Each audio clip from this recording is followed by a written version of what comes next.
My name is Elizabeth, and I'm about to tell you how my stepmom and her daughter tried to steal everything my late mother left behind. It started 6 months after Dad married Diane. Elizabeth, your father and I need to talk to you about the lake house, Diane said one Sunday afternoon. I looked up from my coffee. What about it? Well, it's such a burden to maintain, she continued, smoothing her perfectly manicured nails. We think it's time to sell. Sell?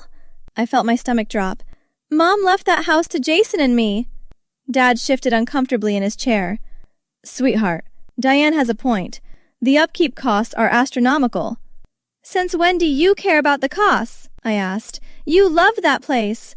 Diane's daughter Ashley chimed in from the doorway. Maybe if you actually helped with the expenses, instead of just using it every summer. I do help, I shot back. I pay half the property taxes. That's barely anything, Ashley sneered. Dad rubbed his temples. Let's not fight about this now. But something felt wrong. Dad had never wanted to sell the lake house before Diane came into the picture. Over the next few weeks, things escalated. Your father seems distant lately, my brother Jason said over lunch. Have you noticed? Diane's been in his ear constantly, I replied. She wants to sell the lake house. Jason's eyes widened. She can't do that. It's not even in Dad's name anymore. Mom put it in a trust for us. I know, but Diane doesn't seem to care about details like that. The following week, I overheard a conversation I wasn't supposed to hear. I'd stopped by Dad's house to drop off some documents. The front door was unlocked, so I walked in. Robert, you need to talk to Elizabeth about being more reasonable. Diane's voice carried from the study. I don't know, Diane. The lake house meant everything to Margaret. Margaret is gone, Diane said coldly. Ashley and I are your family now. Don't you want to provide for us? Of course I do, but then you need to get that property transferred to your name. We can sell it and invest the money properly, Ashley added. Elizabeth's so selfish, Dad. She doesn't care about your happiness. I felt sick. They were manipulating him. She's my daughter, Dad said weakly. And I'm your wife, Diane snapped. Where's your loyalty? I quietly backed out and left. That night I called Jason. They're trying to steal the lake house. I told him everything I'd heard. We need proof, Jason said. This is fraud. I know a lawyer, Sarah Williams. She handled Mom's estate. Call her tomorrow. We're not letting them get away with this. Sarah Williams sat across from us in her office, taking notes. So your stepmother is attempting to gain control of property held in an irrevocable trust, she asked. Yes, I confirmed. And she's manipulating our father to help her do it. Jason pulled out his phone. I've been documenting everything. Text messages, emails, recorded conversations. Sarah's eyebrows rose. Recorded conversations? I installed a voice-activated recorder in Dad's study after Elizabeth told me what she heard, Jason admitted. Is that admissible? In this state, one-party consent is required. Were you present for any of these conversations? No, Jason said. Then we can't use them in court, but they'll help us understand what we're dealing with. Let me hear them. Jason played the recordings. Diane's voice filled the office. Robert, once you transfer the deed, we can finally be free of Elizabeth's constant demands. I don't know if I can do that legally, Dad's voice responded. Your lawyer said there might be a way to challenge the trust. Something about undue influence when Margaret created it? Ashley's voice joined in. Plus, Elizabeth barely visits you anymore. She doesn't deserve that house. Sarah stopped the recording. That's conspiracy to commit fraud. What do we do? I asked. We need more evidence. Bank statements, emails, anything showing financial motive. Over the next month, Jason and I became investigators.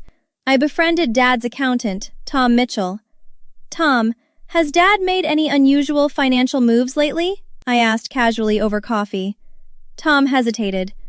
Elizabeth, I shouldn't discuss your father's finances. I'm worried about him. Please. He sighed. Diane opened a joint account with him last month. She's been transferring significant amounts. How much? Over $50,000 in 6 weeks. My blood ran cold. Jason, meanwhile, checked public records and found something shocking. "Elizabeth, you need to see this," he called me frantically. "Diane filed a quitclaim deed on the lake house last week." "What? How?" "She forged Dad's signature. I compared it to his real signature on his business documents. It's completely different." We took everything to Sarah. "This is enough," she said. "Fraud, forgery, elder manipulation. We can stop this, but we need to confront them carefully." "I want Dad to see who he married," I said firmly. Sarah nodded. "Then we do this face to face. Tomorrow, your father's house. I'll be there as your legal representative." That night, I barely slept. Jason texted me at midnight. "Ready for this?" "I have to be," I replied, "for Mom's sake." We arrived at Dad's house at 10 a.m. Diane answered the door. "Elizabeth, Jason, what a surprise." "We need to talk to Dad," I said. "All of us." Her smile faltered. "He's busy." "No, I'm not." Dad appeared behind her. "Come in, kids." Ashley was lounging on the couch. She didn't even look up from her phone. Sarah entered last, carrying a briefcase. "Who's this?" Diane demanded. "Sarah Williams, attorney. We've met before, Mrs. Patterson." Diane's face went pale. Dad looked confused. "What's going on?" I took a deep breath. "Dad, Diane and Ashley have been scheming to steal the lake house from Jason and me." "That's ridiculous!" Diane sputtered. "Is it?" Jason pulled out a folder. "Because we have recordings of you planning to defraud the trust." Ashley finally looked up. "You recorded us?" "We have evidence of financial manipulation," Sarah stated calmly. "Mrs. Patterson has withdrawn over $50,000 from your joint account, Mr. Patterson." Dad's jaw dropped. 50,000? "That's our money!" Diane shouted. "And this," Jason held up documents, "is a forged quitclaim deed. You tried to transfer the lake house into your name using Dad's forged signature."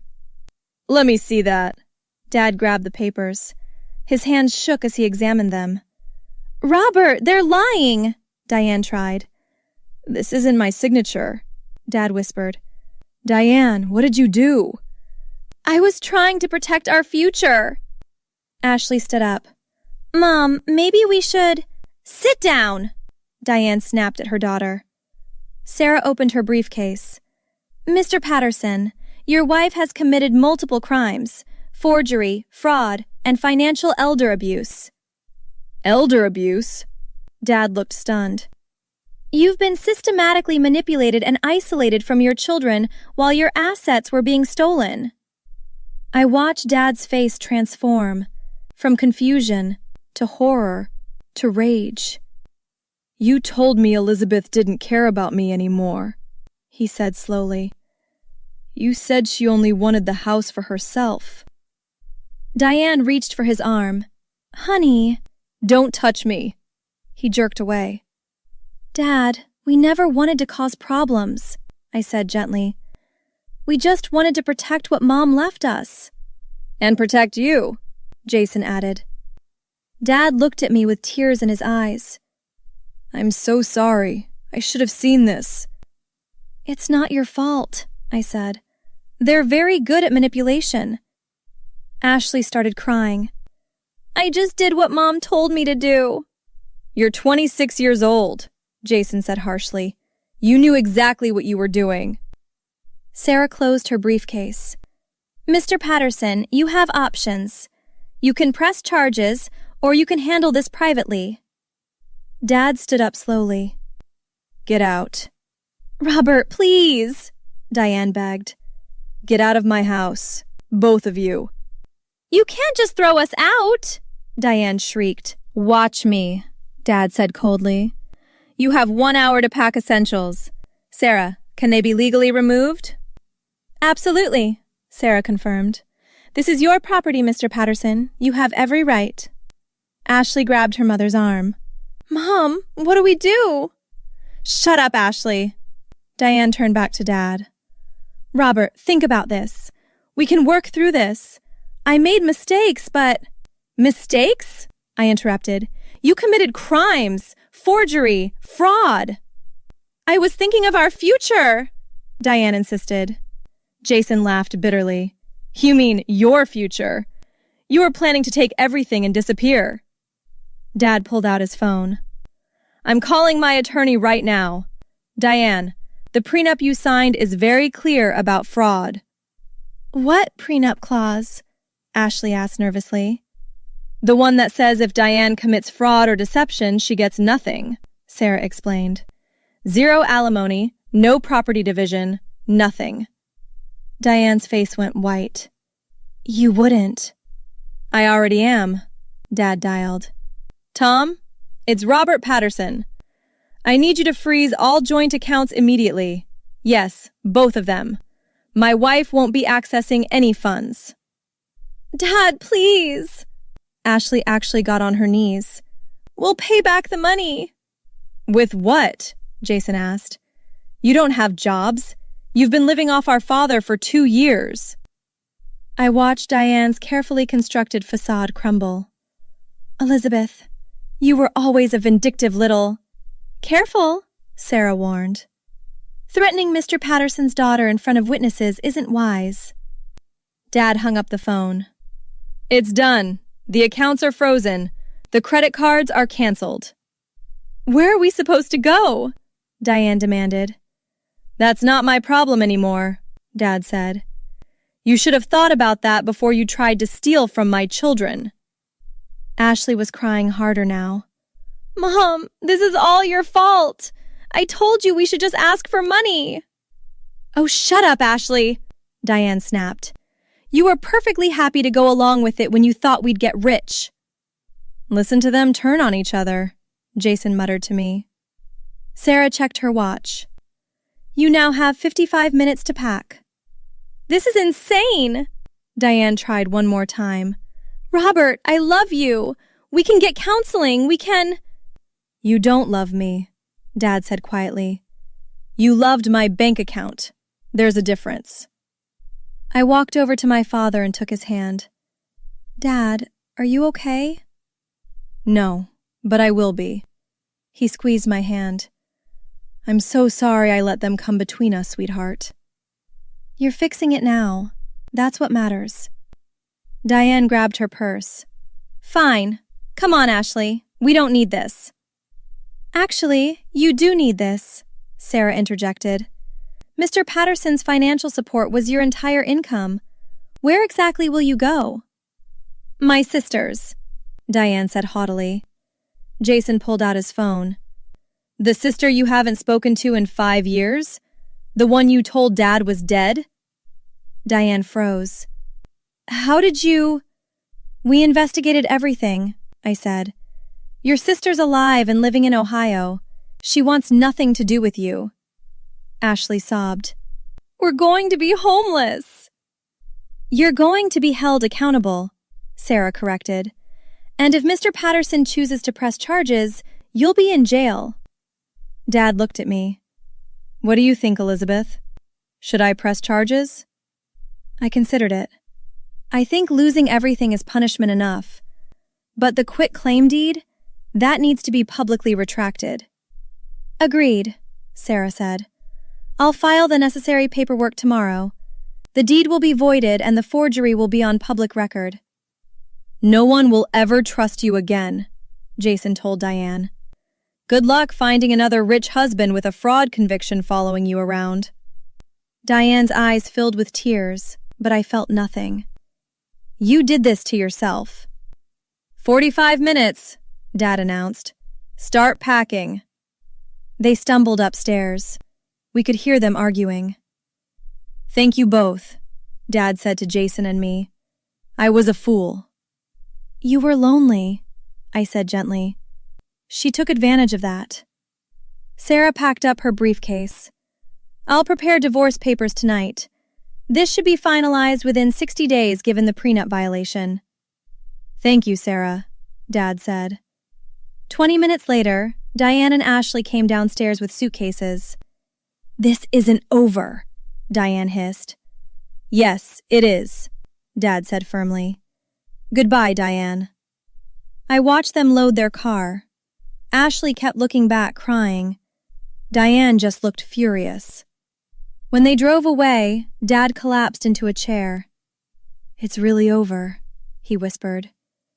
"It's over," I confirmed. "You're free." Jason ordered pizza. "Family dinner? Just the three of us?"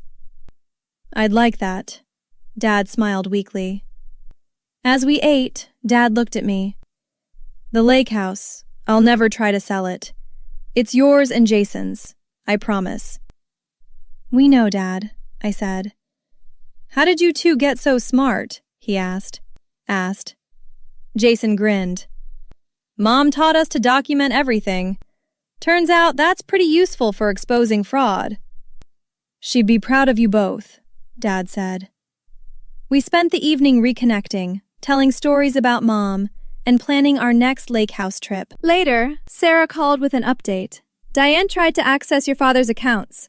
The bank security flagged it and called the police. She's been arrested for attempted fraud." "Seriously?" I asked. "Seriously. Ashley wasn't with her, but the police want to question her too. Karma works fast," I said. "Justice isn't about revenge. It's about protecting what's yours and holding people accountable." Diane and Ashley thought they could manipulate and steal without consequences. They were wrong. Jason and I didn't just save our inheritance. We saved our relationship with our father and exposed 2 con artists before they could destroy anyone else. Have you ever had to expose a family member's lies to protect someone you love? Sometimes the truth is the only weapon you need. Like and subscribe for more stories about people who refused to be victims and fought back the right way.